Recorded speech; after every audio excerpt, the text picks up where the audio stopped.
Australia has the worst mammal extinction record in the world.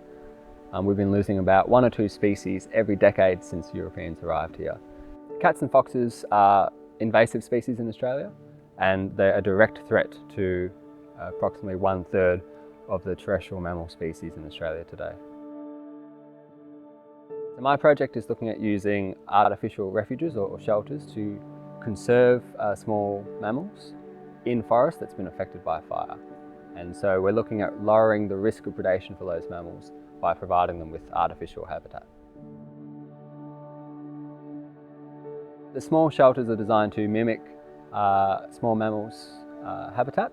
So they provide a refuge and cover so that small mammals can move through a recently burnt forest whilst the risk of predation is lower. So the refuges physically exclude cats and foxes. Australia has a lot of really unique ecosystems, stretching from tall, wet forests here in the Otways to some of the hottest, driest deserts in the world. And throughout all of these ecosystems and all of these environments, we have a range of small mammal species and small reptiles and birds that are uniquely adapted to those environments. So a lot of the species I'm working with here in the Otways, they're small carnivorous marsupials. They're unique to Australia. We have fantastic little antechinus that weigh only 15 to 20 grams. We have a number of native rats. We have bush rats and swamp rats, broad-toothed rats. We have tiny little pygmy possums that weigh 10 or 15 grams. So we have a diverse range of small mammals here in the Otways and across Australia broadly. We're the home of small mammals.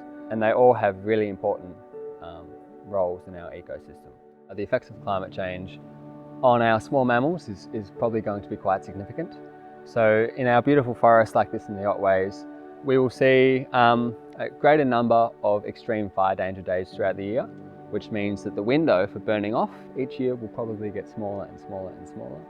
And so the risk of fire in our forests will increase. When a fire comes through a forest, it removes all of the ground cover, all of that vegetation that animals move through and that they use to forage.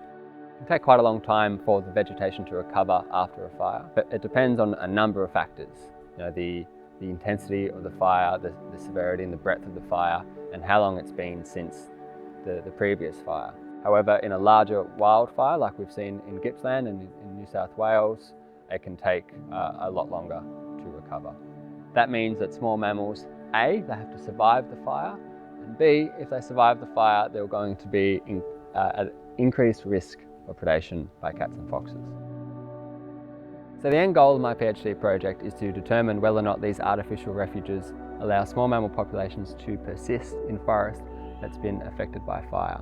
So we really need a method to help protect our small mammal populations from the elevated impacts of cat and fox predation in those environments.